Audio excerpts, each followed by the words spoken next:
Bismillahirrahmanirrahim. Alhamdulillahirabbil alamin. Allahumma shalli ala sayyidina Muhammad wa ala alihi wa sahbihi ajmain, amma ba'd. Assalamualaikum warahmatullahi wabarakatuh.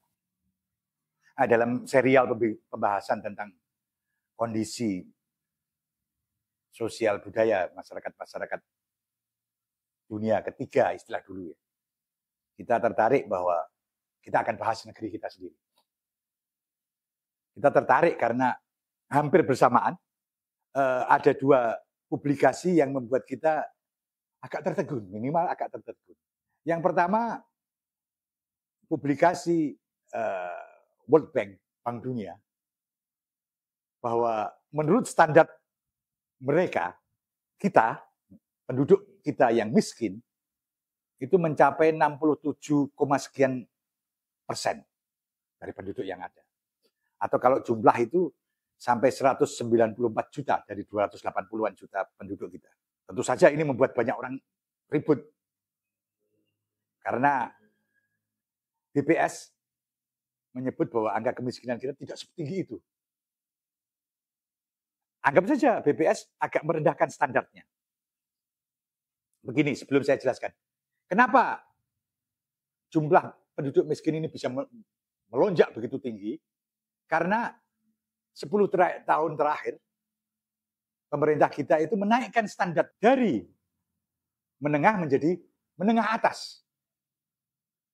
Artinya negara yang income-nya itu menengah atas. Sehingga karena dianggap income-nya naik, maka standar hidupnya, standar batas miskinnya juga ikut naik. Karena standar standar orang miskin itu naik, maka jumlah orang miskinnya juga ikut naik. Dan naiknya luar biasa besar.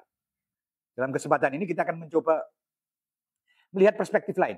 Ini saya pakai kasus kota kecil semacam kota saya, kota Pati, untuk melihat sebenarnya standarnya seperti apa untuk hidup layak. Dengan beberapa teman kami mengumpulkan bahwa sampai dengan kesimpulan bahwa untuk hidup layak di sini, di kota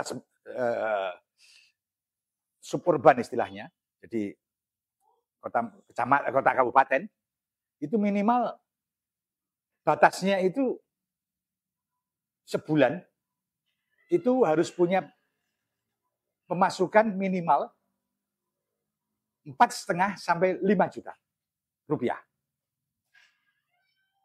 Dengan asumsi untuk satu keluarga kecil, seorang bapak, seorang ibu, dan 2 orang anak.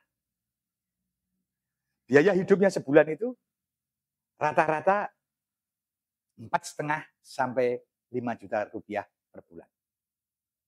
Kalau kita potong berapa per kepala, bisa Anda hitung sendiri.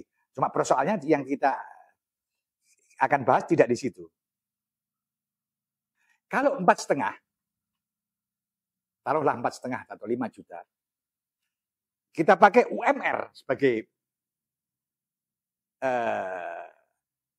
patokan. UMR di sini itu 2.200.000 atau 2.300.000. Taruhlah 2.300.000. Maka kalau kita asumsikan suami istri itu bekerja, maka sebulan mereka dapat 4,6 juta. Kalau kita asumsikan kebutuhan hidupnya 4,5 juta, mereka masih punya kelebihan 100.000 rupiah. Tapi kalau kedua-duanya bekerja, akan butuh biaya tambahan untuk menitipkan anaknya ketika kedua-duanya tidak di rumah. Dan itu artinya juga masih belum cukup untuk hidup layak. Dua-duanya bekerja. Artinya, kalau kita pakai ini, UMR juga tidak menjamin orang bisa naik dari hidup miskin ke hidup yang layak. Itu kota seperti Pati. Belum kota yang lebih besar, atau Semarang yang lebih kota-kota yang lebih besar, apalagi Jakarta. Karena kebutuhannya akan berbeda, akan lebih besar lagi kebutuhan yang mereka butuhkan. Sehingga UMR-nya pasti kalau ada hitung, pasti akan tetap minus. Mesti dua-duanya bekerja. untuk hidup layak. Itu fakta pertama. Fakta kedua, kalau kita bayangkan generasi milenial, generasi Gen Z, ataupun Gen Alpha, punya kesulitannya lebih besar lagi. Kecuali susah untuk hidup layak, banyak kawan-kawan memprediksikan untuk punya rumah sendiri pun mereka sulit. Jadi ke depan banyak orang persoalan utama tidak bisa memiliki rumah sendiri. Itu dua fakta yang kita temukan di lapangan. Oke? Masalah yang harus kita selesaikan. Real, sehari-hari kita hadapi. Itu kalau kita mengacu ke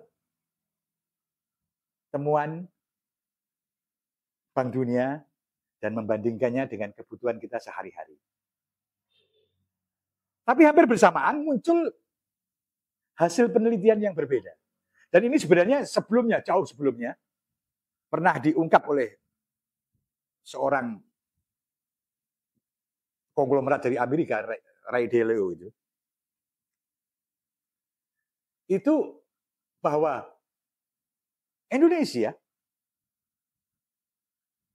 negara paling bahagia di dunia.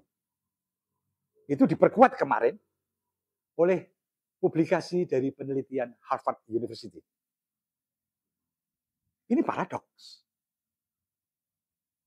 Satu penelitian, satu hasil pengukuran menyebut kita negara yang banyak masyarakat yang miskin, berkategori miskin. Satu penelitian yang lain menyebut kita negara paling bahagia atau sejahtera. Dalam pengertian bukan cuma fisik, bukan kualitatif, bukan kuantitatif, tapi kualitatif. Bahagia, paling bahagia di dunia. Hasil penelitian. Kenapa disebut bahagia? Karena satu, ada jaminan sosial yang kuat. Jaminan sosial bukan dari negara, komunitas. Dan itu faktual.